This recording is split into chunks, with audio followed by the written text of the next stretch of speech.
নমস্কাৰ এই মুহূৰ্তত লৈ আহিছো এটা ডাঙৰ খবৰ আৰক্ষীয়ে এতিয়া গ্ৰেপ্তাৰ কৰিছে এজনৰ পিছত আনজন প্ৰবঞ্চকক আৰু এবাৰ আৰক্ষীয়ে তেজপুৰত গ্ৰেপ্তাৰ কৰিছে হেমেন ৰাভা নামৰ এজন প্ৰবঞ্চকক কিয়নো তেওঁ 300 কোটি টকাৰো অধিক টকা লুণ্ঠন কৰিছিল সবিশেষ তথ্য লৈ আহিছো এই মুহূৰ্তত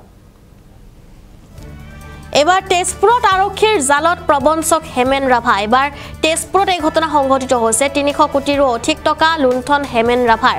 দীৰ্ঘদিনে ভুক্তভোগীয়ে বিচাৰি আহিছিল তেওঁৰ তেওঁলোকৰ টকা আৰু প্ৰবঞ্চক হেমেনক বিচাৰি আছিলে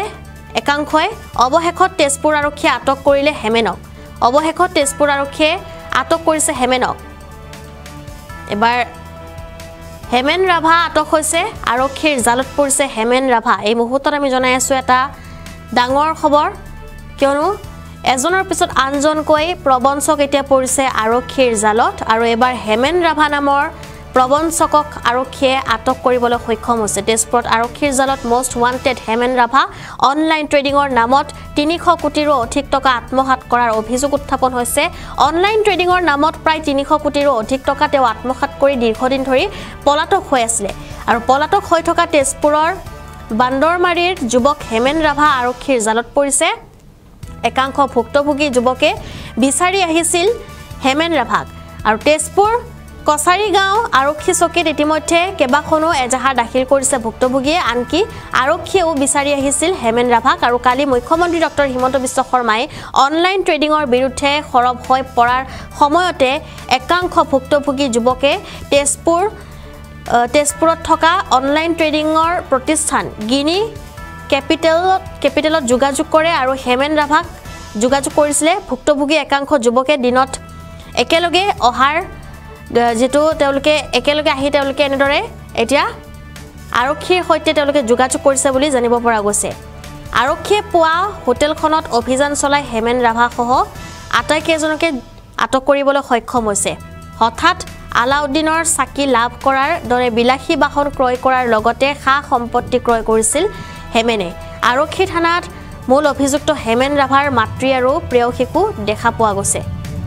আমি জনাই আছো এই মুহূৰ্তত এটা বিশেষ খবৰ অৱশেষত হেমেন ৰাভা এতিয়া আৰক্ষীৰ জালত পৰিছে আটক কৰা হৈছে হেমেন ৰাভাক 300 কোটি টকাৰ লুণ্ঠনৰ অভিযোগ উত্থাপন হৈছে হেমেন ৰাভাৰ বিৰুদ্ধে কিছু মন্তব্য আছে আমাৰ হাতত হেয়া শুনাই ল'ব বিচাৰি আমাৰ বহুতখিনি ল'ৰা পৰা আপোনাৰ পইচা উঠাইছে সিহঁতে কাবাৰ পৰা এখেতৰ পৰাটো অসীম শইকীয়াৰ পৰাটো 9 লাখ উঠাইছে হাইয়েষ্ট উঠাইছে বাকি আমাৰ মানুহখিনিয়ে 2 লাখ 1 লাখ টকা যি পাৰে সিহঁতে ইনভেষ্ট কৰিছিলে সিহঁতে ইন্টাৰেষ্ট এটা কমিটমেন্ট কৰিছিলে 9% আৰু কাবাক 6% 7% depending on the amount volume যদি কোনোবাই ভাল 10 লাখ বা 7 লাখৰ টকা ওপৰত লগাইছে সিহঁতে 10 টকালৈকেও আপোনাৰ কমিটমেন্ট কৰিছিলে কিন্তু পেমেন্টটো বেয়া আৰু যিহেতু ইমানখিনি স্কেম হৈ আছে তো আমাৰ ল'ৰাখিনিয়ে যেতিয়া গৈ পেলাই সুধুনতে তেখেতে গুৱাহাটীলৈ পলাবলৈ চেষ্টা কৰিছিলে আৰু গৈ পেলাই হাইৱে পৰা আমাৰ ল'ৰাখিনিয়ে ধৰি আনোতে সিহঁতে মিছাকে এটা কিডনেপিং কেছ দিছে আৰু আমাৰ ল'ৰাখিনি আজি নাই তেনেকুৱা মই গম নাপাওঁ মই আজি এতিয়ালৈকে যোনজন মানুহ আমি হেমেন ৰাভাকে চিনি পাওঁ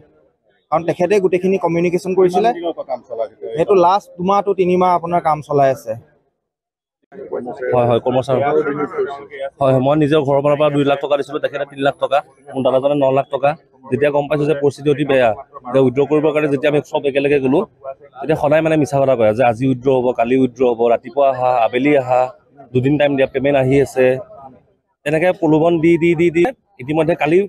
একেলে মানে আহি আছো বুলি কৈ দুলাবাৰীত ধৰিছে আমাৰ দাদাকেইজনে তেখেতে ফুল টেংকিত মানে তেল ভৰাই গুৱাহাটী পলাবলৈ মানে সাজু আৰু হেমেন ৰাভাই হয় কোনামতে কালি নে পৰহি দিল্লী টিকেটো কাটিছিলে অসীম দা দিল্লী টিকেটৰ কথাটো খতম হয়নে দিল্লী তেওঁ ইতিমধ্যে আমাক কালি যেহেতু আমাক 1 মান বজাৰ পৰা আমাৰ লগত আছিলে তেওঁ আমাক জনোৱা মতে অহা কাইলৈ তেখেতে দিল্লীৰ কাৰণে টিকেট মানে কৰি থৈছিলে যাব বুলি আৰু আমাক কৈ আছিলে আপোনালোকৰ পইচাটো আপোনালোকক ঘূৰাই দিম আমুক খালি আমাৰ গুৱাহাটীত বা এয়াৰপৰ্টত মোক থৈ আহক এনেকৈ আমাক তেওঁলোকে হেৰি কৰিছিলে মই কৰ্মচাৰী মই বিনিয়োগকাৰী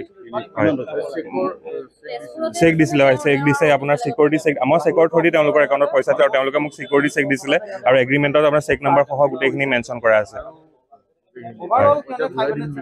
ঘূৰাই কালি আমাক মাতি পঠাইছিলে সি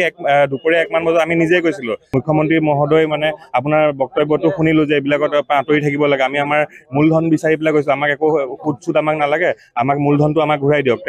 তেওঁলোকে আমাক 1 মান বজাৰ পৰা ৰাতি প্ৰায় 11 মান বজালৈকে পইচা আহি আছে চেক আহি আছে এনেকে দৌৰাই ফুৰাইছে গোটেই তেজপুৰখন দৌৰাই ফুৰাইছে গাড়ীত উঠাই পেলাই পিছত ৰাতি গম পাওঁ যে তেওঁলোকৰ পৰিয়ালৰ মানুহে উল্টাই আমাৰ 4-5জন ল'ৰাৰ ওপৰত মানে অপহৰণৰ গোচৰ আমাৰ ওপৰত জাপি দিছে পিছত আমাক ৰাতিপুৱা আমি যেতিয়া সাৰ পাওঁ তেতিয়া দেখো যে আমাক পুলিচে লৈ আহে পিছত সদৰ আৰক্ষীয়ে অনুসন্ধান কৰি গম পালে যে আমি নিৰ্দোষী আমাৰ গাত কোনো দুখ নাইকিয়া তেওঁলোকে আমাক এতিয়া বৰ্তমান ঘৰা-ঘৰি যাবলৈ দিছে মোৰ আপোনাৰ প্ৰায় 9 লাখ টকাৰ ওচৰত আমাৰ গ্ৰুপৰ আমাৰ 6-7জন ল'ৰা মিলি পেলাই 35 লাখৰ পৰা 40 লাখ টকা আৰু আমি শুনা পাইছো যে তেওঁলোকে আপোনাৰ গুৰগাঁৱত ফ্লেট লৈছে আপোনাৰ